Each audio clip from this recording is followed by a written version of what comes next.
کہا کہ آپ تشریف لائیں اور اپنی ٹیم کی باتوں کے ذریعہ ہم سامعین کو محسوس فرمائیں۔ آپ کا جو موضوع ہے نماز کے فوائد، اور وقت کوئی آدھا گھنٹہ 30 منٹ۔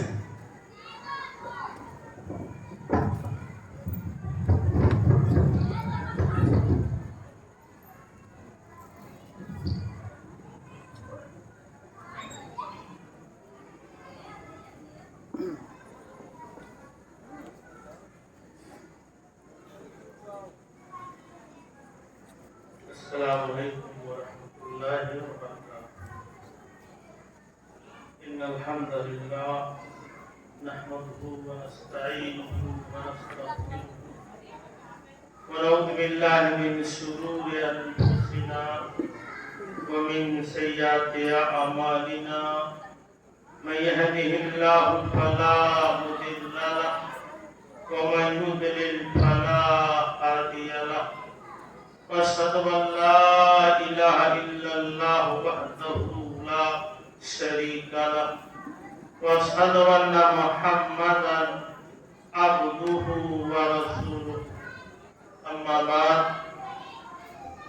اعوذ بالله من الشيطان الرجيم، بسم الله الرحمن الرحيم، يا ايها الذين آمنوا استعينوا بالصبر والصلاة ان اللہ مع الصابرین،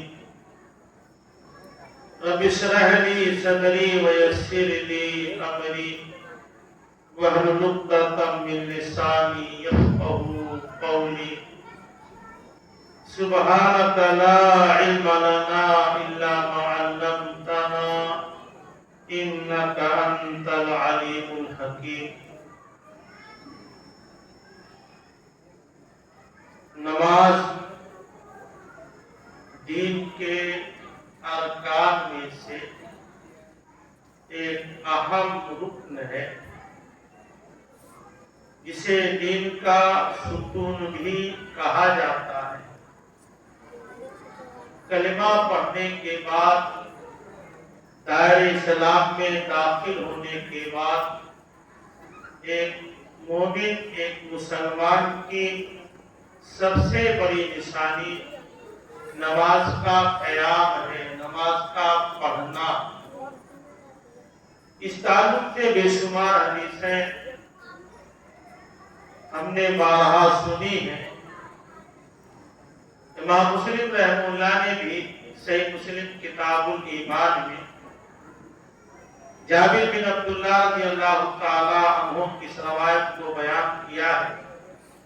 اللہ کے رسول صلی اللہ علیہ وسلم بیان فرماتے ہیں، بین العبد، حضرات بین الرجل و بین الکفر والشرک ترک الصلاۃ،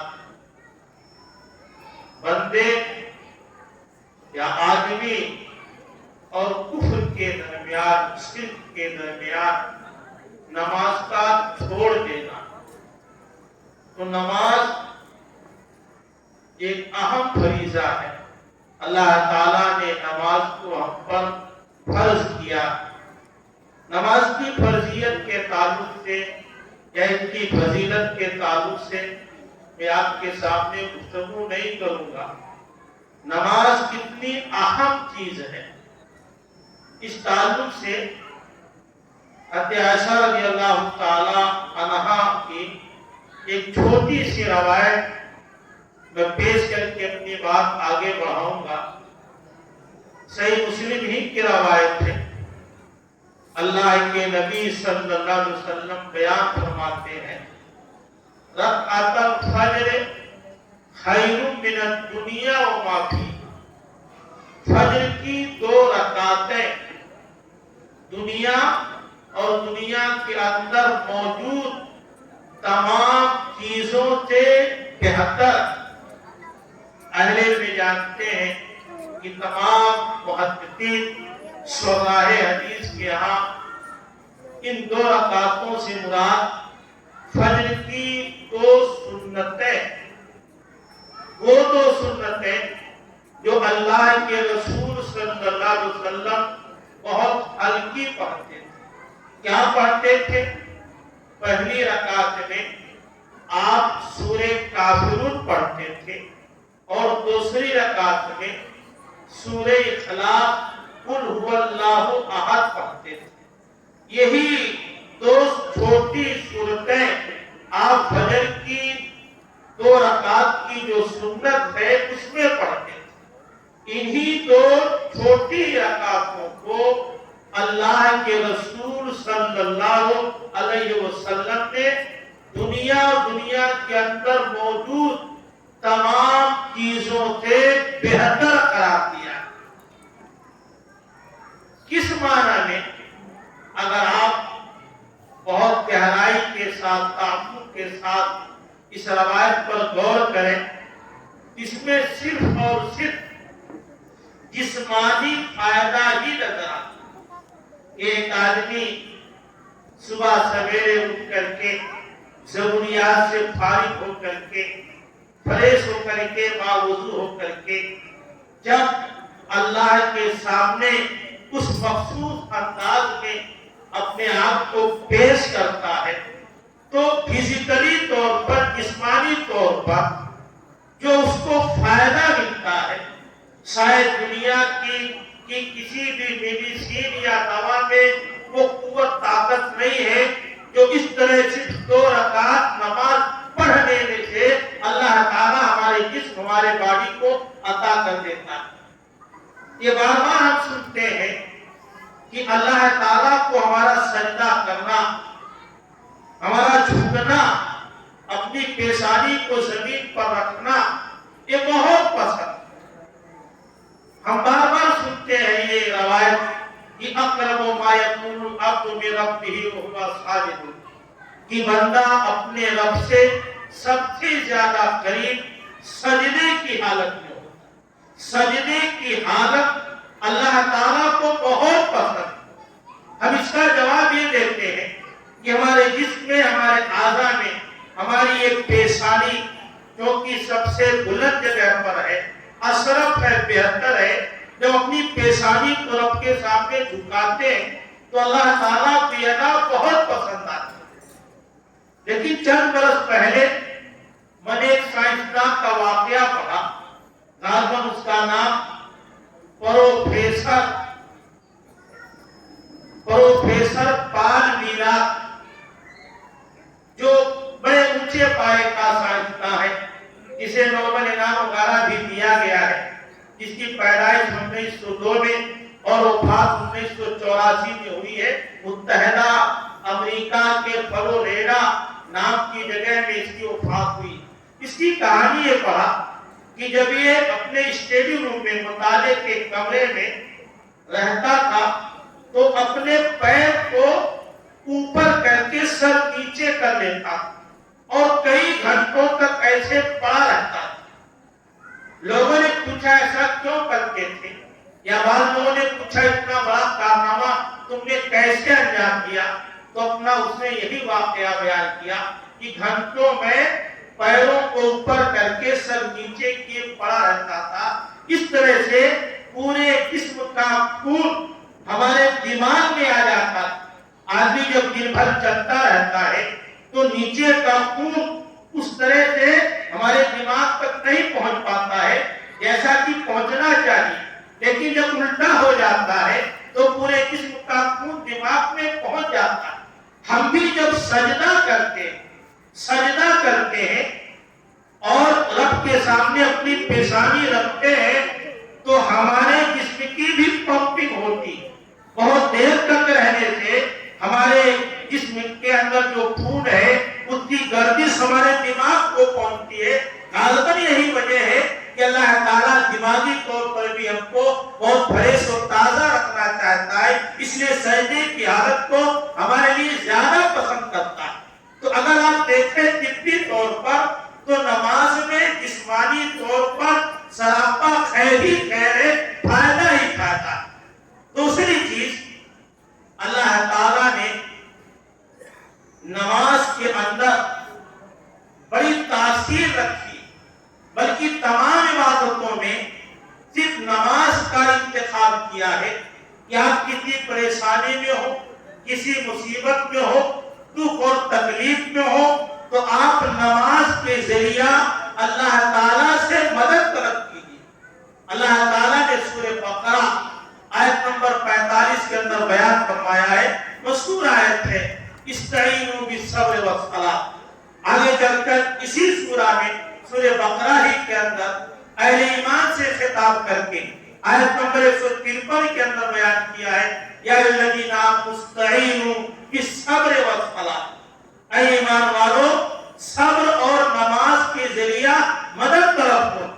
یہ نماز بہت اہم چیز ہے جس کے ذریعہ ہم دنیا کی ہر پریشانی کو دور کر سکتے، ہر معاملے میں ہم اللہ تعالیٰ سے مدد طلب کر سکتے۔ اللہ کے رسول صلی اللہ علیہ وسلم کے بارے ہم اچھی طرح سے جانتے ہیں کہ آپ 13 سال مکہ میں رہے اور اس مدت میں آپ نے بڑی تکلیفیں برداشت کی، آپ کو بہت ستایا گیا، طرح طرح کے تانے دیے گئے، گالیاں دی گئی۔ ایسی حالت میں، ایسے موقع پر اللہ کے رسول بھی چونکہ انسان تھے، آپ کو بھی یہ احساس ہوتا تھا، ان کی باتوں سے، ان کے تانوں سے، ان کی گالیوں سے، ان کے برے القاب سے آپ کو تکلیف پہنچتی، کیونکہ آپ کے اندر بھی محسوس ہونے والا دن تھا۔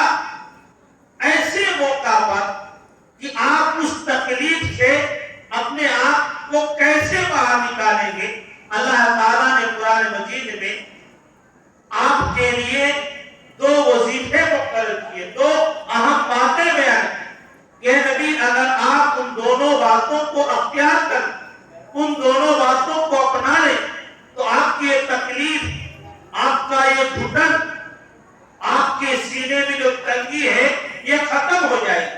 اللہ تعالیٰ نے سورہ حج آیت نمبر 97 کے اندر بیان فرمایا ہے، لَقَدْ نَعْلَمُ أَنَّكَ يَضِيقُ صَدْرُكَ بِمَا يَقُولُونَ۔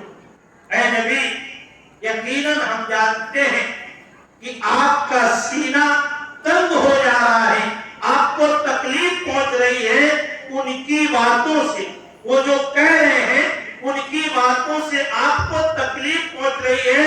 اے نبی، ہم اچھی طرح سے جانتے ہیں اس کا علاج کیا ہے، فَسَبِّحْ بِحَمْدِ رَبِّكَ وَكُن مِّنَ السَّاجِدِينَ۔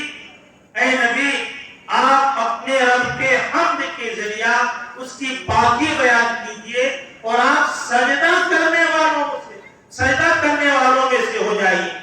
اے کن من المصلین، نماز پڑھنے والوں میں سے ہو جائیے، آپ نماز پڑھیے، اللہ تعالیٰ آپ کی دکھ تکلیف کو دور کر دے گا۔ اور یقیناً ہمارے پیارے رسول محمد عربی صلی اللہ علیہ وسلم نے اس پر عمل کیا۔ اللہ کے نبی کو جب بھی کوئی تکلیف پہنچتی، آپ جب بھی کسی پریشانی میں مبتلا ہوتے تھے تو آپ نماز پڑھتے تھے۔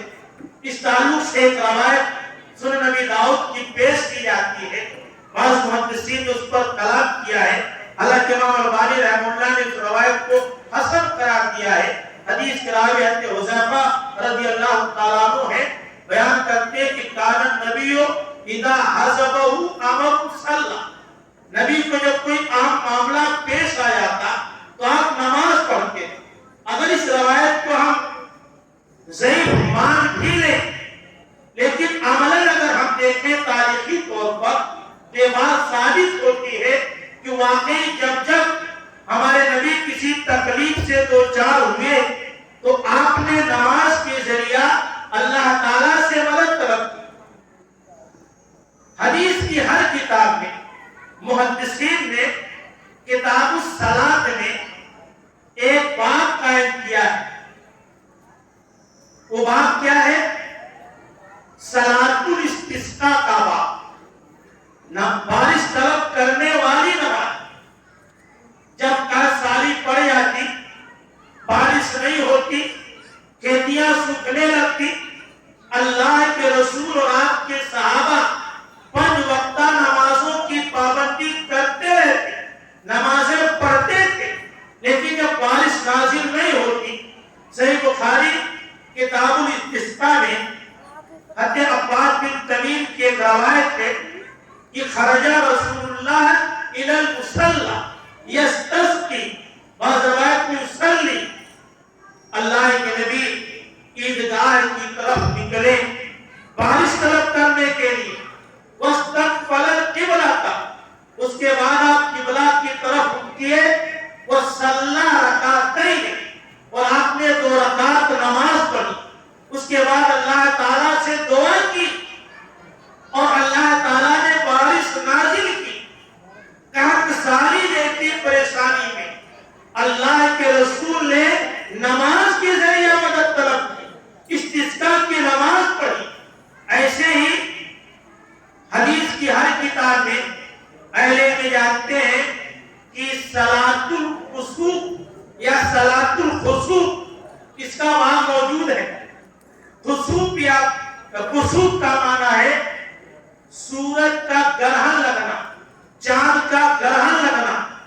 جب سورج اور چاند پر گرہن لگ جاتا، اس کی روشنی ختم ہو جاتی، پورا اندھیرا چھا جاتا۔ آپ نے بھی دیکھا ہوگا سورج گرہن لگتے ہوئے، چاند گرہن لگتے ہوئے، ایسی حالت میں اللہ کے نبی پریشان ہو جاتے۔ اعلان ہوتا مدینہ میں ان الصلاۃ جامعۃ، تمام صحابہ اپنا اپنا کام، اپنا اپنا کاروبار، اپنی اپنی کھیتی باڑی چھوڑ کر کے نبی کے پاس آتے تھے۔ اس کے بعد اللہ کے نبی صحابہ کو لے کر نماز پڑھتے اور اس وقت تک پڑھتے تھے جب تک کہ سورج کا گرہن ختم نہیں ہو جاتا۔ صحیح بخاری کتاب الخسوف میں امام بخاری رحمہ اللہ نے حضرت ابو بکرہ رضی اللہ تعالیٰ عنہ کی ایک روایت نقل کی ہے۔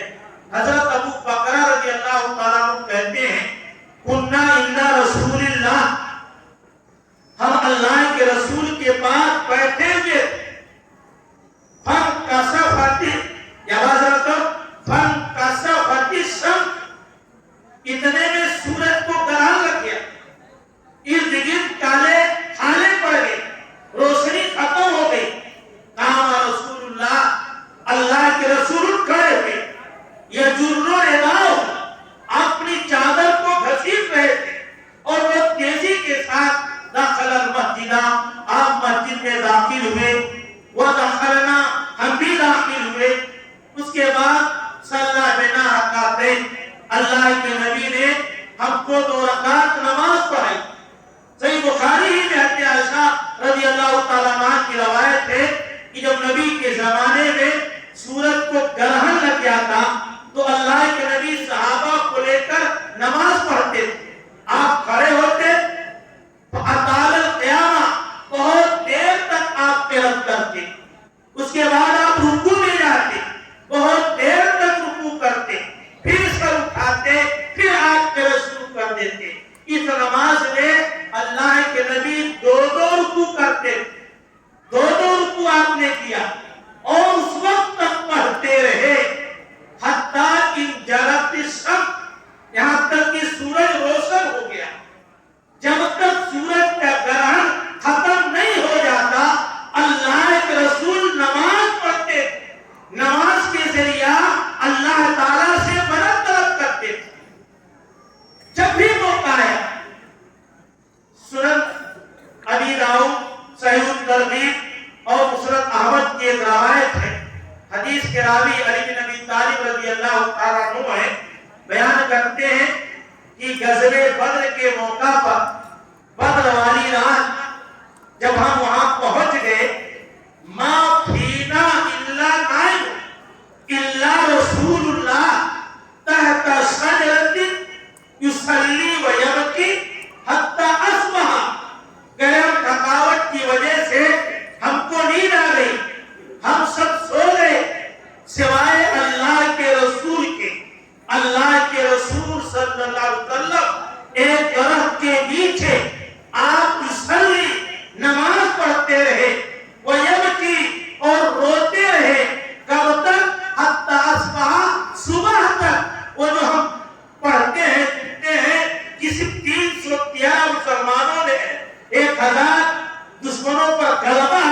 کر لیا، جبکہ اس میں سے کئی ایک بوڑھے تھے، جھکی ہوئی کمریں تھی، ہتھیار بھی نہیں تھے، لیکن اس کے باوجود اللہ تعالیٰ نے مسلمانوں کو فتح عطا کی۔ وہ یقیناً مسلمانوں کا ایمان کا جوش جذبہ تھا، لیکن اس سے کہیں زیادہ ہمارے نبی نے نماز کے ذریعہ جو اللہ تعالیٰ سے دعا کی تھی، اس دعا اس نماز کی برکت تھی جو اللہ تعالیٰ نے مسلمانوں کو فتح عطا کی۔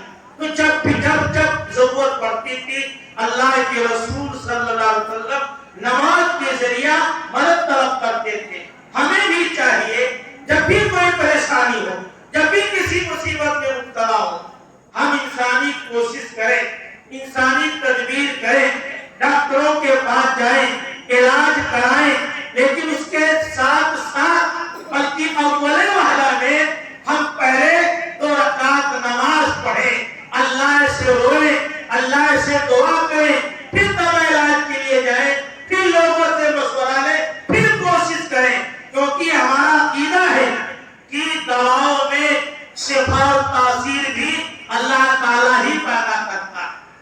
یہ ڈاکٹر کسی بھی آپ ڈاکٹر سے پوچھ لو، کسی بھی دھرم کا ہو، جب وہ دواؤں کا نام لکھتا ہے تو یہی کہتا ہے کہ اوپر والا ہی اچھا کرے گا، کسی بھی دھرم کا ہو۔ بلکہ میں نے اپنے یہاں یوپی میں خاص کر سدھارتھ نگر وغیرہ میں کم ماحول دیکھا ہے، ورنہ جنوبی ہند میں مہاراشٹر وغیرہ میں جو دیندار ڈاکٹر ہیں، صالح ہیں، موحد ہیں، وہ دواؤں کے لکھنے سے پہلے لکھتے ہیں وہ شافی، شفا دینے والی ذات اللہ ہے، اس کے بعد وہ دوائیں لکھتے ہیں۔ تو ہمارا ایمان و عقیدہ ہے کہ تمام مسئلوں کا حل کرنے والا، تمام بیماریوں کا دور کرنے والا اللہ ہی ہے۔ تو ہم دوا کرائیں، کوشش کریں، تدبیر کریں، لیکن اللہ سے نماز کے ذریعہ ضرور مدد کریں۔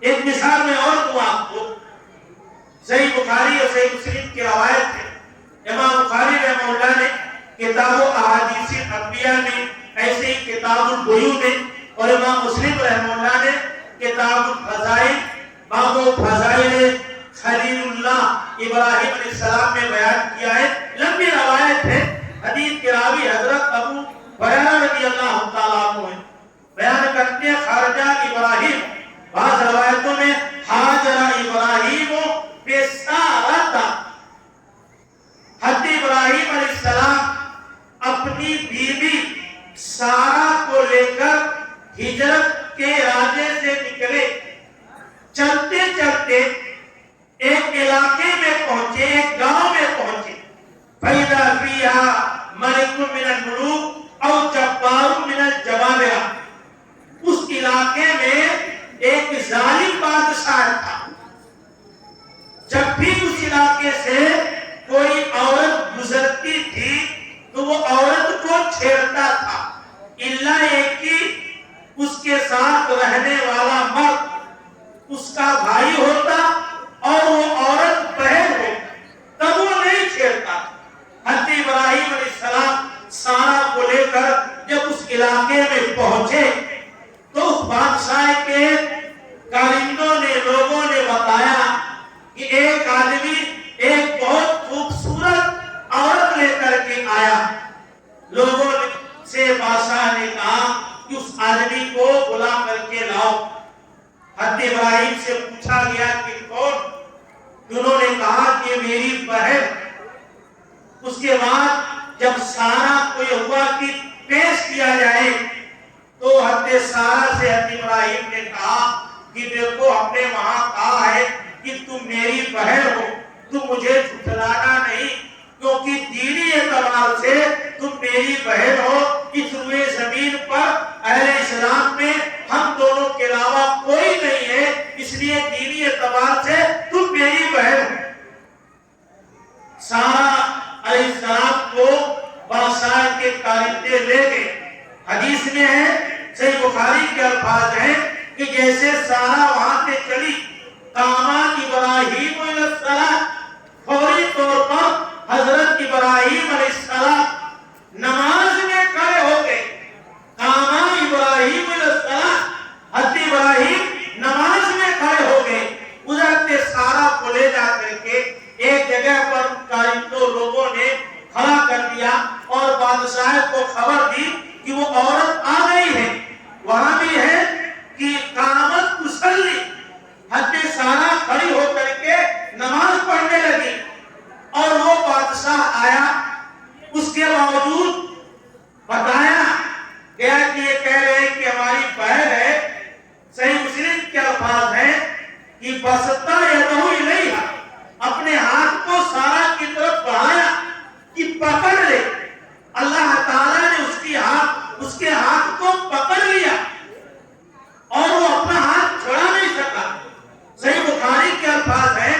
کہ جب اس نے ہاتھ بڑھانا چاہا تو حضرت سارہ نے نماز میں اللہ سے دعا کی کہ اللہم ان کنت آمنت بک وبرسولک وحسنت فرضی الا علی زوجی فلا تسلط علی الکافر، کہ اللہ اگر میں تجھ پر ایمان لائی ہوں، تیرے رسول پر ایمان لائی ہوں، ہم نے اپنے آبرو کی حفاظت کی ہے سوائے اپنے شوہر کے، تو مجھ پر اس کافر کو مسلط نہ کر۔ حضرت سارہ کی زبان سے یہ دعا نکلی اور نماز پڑھ رہی تھی۔ حدیث میں ہے خودتا اس کی سانس ہے اس کے حلق میں پھنس کے رہ گئی، یہاں تک کہ وہ گر پڑا، حتی رقدہ بھی نہیں رہی، اپنے پیر مارنے لگا جیسے مرغی آ گئی ہو۔ حضرت سارہ نے نماز ہی میں اللہ سے دعا کی کہ اے اللہ اگر یہ مر گیا، یہاں کوئی تیسرا نہیں ہے تو یہی کہیں گے اس کے لوگ قتلت ہو، اسی خاتون نے اس کو مار ڈالا ہے۔ اللہ نے اس کو شفا دے دی، وہ ٹھیک ہو گیا۔ ایسے اس نے 3 بار کوشش کی کہ حضرت سارہ کو نقصان پہنچائے، لیکن تینوں مرتبہ اللہ تعالیٰ نے اس کو ناکام بنا دیا۔ تیسری مرتبہ اس نے سارہ سے درخواست کی کہ تم اپنے اللہ سے دعا کرو کہ اللہ میرے ہاتھ کو چھڑا دے یا میری ایک کیفیت دور کر دے۔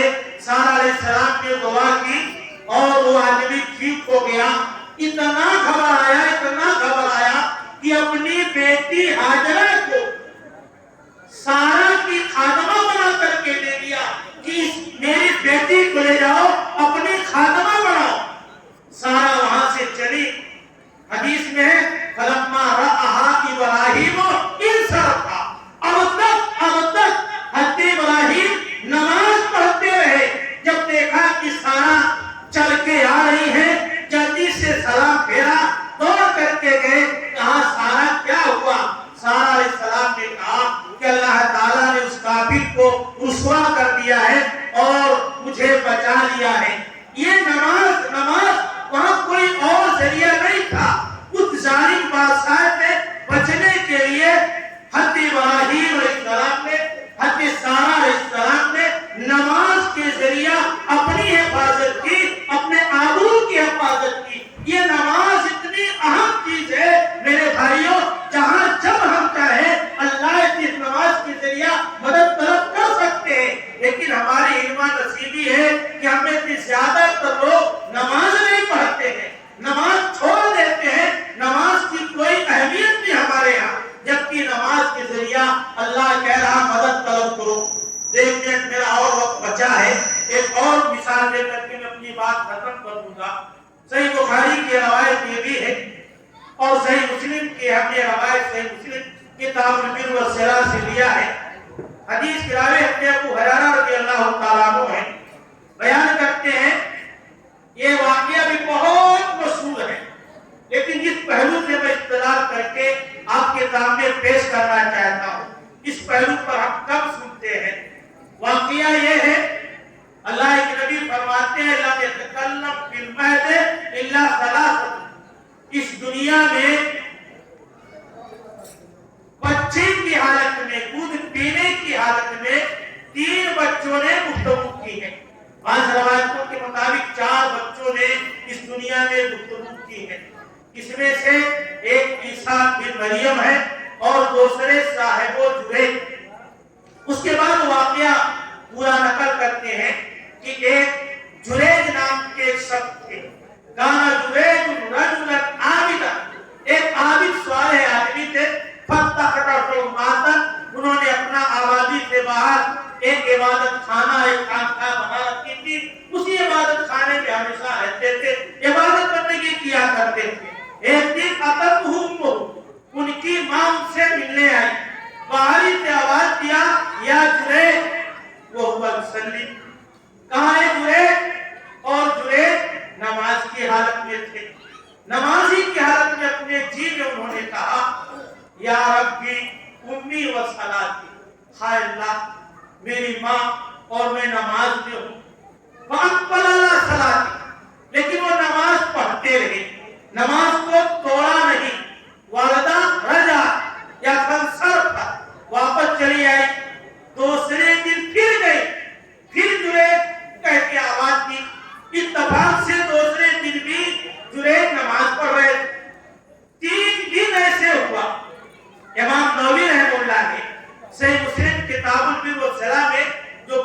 بیان کیا ہے بابو تقدیم بر الوالدین علی التطوع بالصلاۃ او بغیرہا کہ ماں باپ کی فرما برداری نفلی عبادتوں پر مقدم، چاہے وہ نماز ہو یا کوئی اور عبادت ہو۔ جنید کو چاہیے تھا جو نفلی عبادت کر رہے تھے چھوڑ دیتے، یا اگر نہیں چھوڑے تھے تو بعد میں جا کر کے مل لیتے کہ والدہ صاحبہ کیا بات ہے، آپ 3 دنوں سے تکلیف اٹھا کر کے ہمارے پاس آ رہی ہے، لیکن نہیں ہے۔ تیسرے دن جب والدہ کو کوئی جواب نہیں ملا تو ان کی زبان سے بددعا نکل گئی۔ وہ پوری تفصیل میں نہیں بتا سکتا۔ چند مہینوں بعد ایک فاحشہ عورت کے ہاں ایک بچہ پیدا ہوا۔ لوگوں کو تعجب ہوا کہ یہ فاحشہ بدکار عورت، اس کی شادی نہیں ہوئی ہے، اس کے پاس شوہر نہیں ہے، یہ بچہ کہاں سے پیدا ہو گیا؟ جب لوگوں نے پوچھا قالت ہوا من جریج، کہہ دیا جریج کا بچہ۔ اب سننا تھا لوگوں کو، اچھا اسی لیے آبادی سے باہر ایک ڈھونگ رچا رکھا انہوں نے۔ حدیث میں ہے کہ سنتے ہی فَأَتَوْهُ، لوگ دوڑ کر کے آئے، فَاسْتَنْزَلُوهُ، ان کو عبادت خانے سے نیچے اتارا، وَحَضَنُوهُ، ان کی عبادت خانے کو ڈھا دیا، وَجَعَلُوا يَضْرِبُونَهُ، اور جریج کو مارنے پیٹنے لگے۔ وہ گھبرا گئے، مَا شَأْنُكُمْ، بات کیا ہے بھائی، مار کیوں رہے ہو؟ لوگوں نے کہا اچھا بہت بھولے بنتے ہو، قد زنیت بہذا الوقت، تم نے اس بدکار عورت نے زناکاری کی ہے، ولدت منک، تم سے بچہ پیدا ہوا ہے، اور پوچھ رہے ہو کہ کیا ہوا؟ جریج سناٹے میں آ گئے، گھبرا گئے، پوری زندگی کی عبادت بندگی ضائع برباد ہو رہی تھی۔ کوئی ایسا نہیں تھا وہاں جو پڑھ کر کے گواہی دے دے کہ جریج مجرم نہیں ہے۔ انہوں نے کہا کہ این الصبی، وہ بچہ کہاں ہے؟ فجاؤ بالصبی، بچے کو لے کر لوگ آئے۔ انہوں نے کہا دعونی حتی اصلی، ٹھہرو۔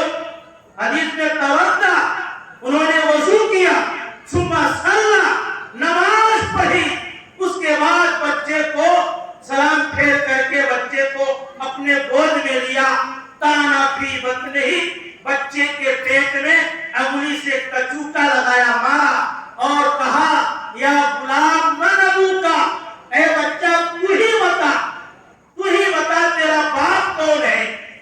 قال فلان الرائی، کہا فلاں چرواہا میرا باپ ہے۔ حیران ہو گئے لوگ کہ ابھی نومولود چند گھنٹوں کا پیدا ہونے والا بچہ بول پڑا۔ کوئی طاقت نہیں تھی، اللہ جانتا تھا سچائی، اور وہ بدکار عورت جانتی تھی۔ کسی طرح ان کا انسان ختم نہیں ہو پاتا، آج تاریخ کچھ اور ہوتی، لیکن جریج نے نماز کے ذریعہ اللہ تعالیٰ سے مدد طلب کی۔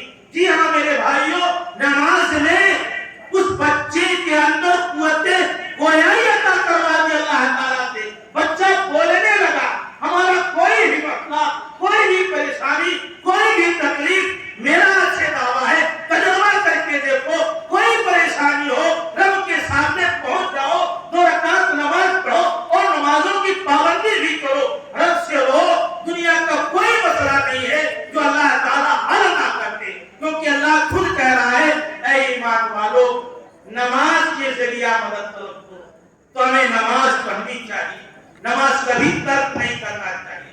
یہ ہماری بہت بڑی بدقسمتی ہے کہ اللہ تعالیٰ نے 2 ناحیے سے، ایک مشہور روایت ہے صحیح بخاری کی کہ کل مولود یولد بالفطرہ، ایک تو ہر بچہ ہم سب فطرت پر پیدا ہوئے، دوسری بات یہ مسلمان گھرانے میں پیدا ہوئے، اس کے باوجود ہم سے بار بار کہا جائے کہ نماز پڑھنی چاہیے۔ میرے بھائیوں میں اکثر کہا کرتا ہوں، دنیا کی جو دوسری مخلوقات جو کیڑے مکوڑے کھانے والے ہیں، گھاس پھوس کھانے والے، دودھ پینے والی مخلوقات، وہ پیدا ہوتے ہی ان کو کون سی غذا لینی ہے، کیسے دنیا میں رہنا ہے، ان کا کیا کیا کام ہے، ان کو بتانا نہیں پڑتا، لیکن یہ صرف المخلوقات ہم مسلمان جو فطرت پر پیدا ہوئے ہیں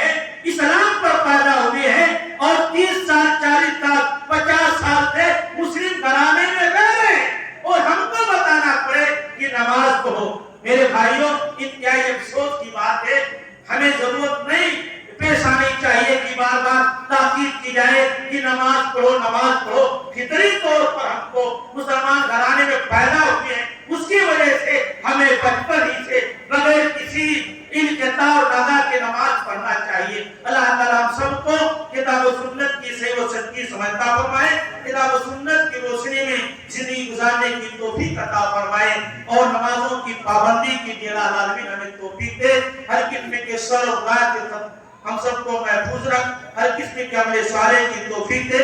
جب تک دنیا میں زندہ رہا ایمان اسلام پر زندہ رہا، جب ہمارا خاتمہ ہو تو ایمان اسلام پر ہو۔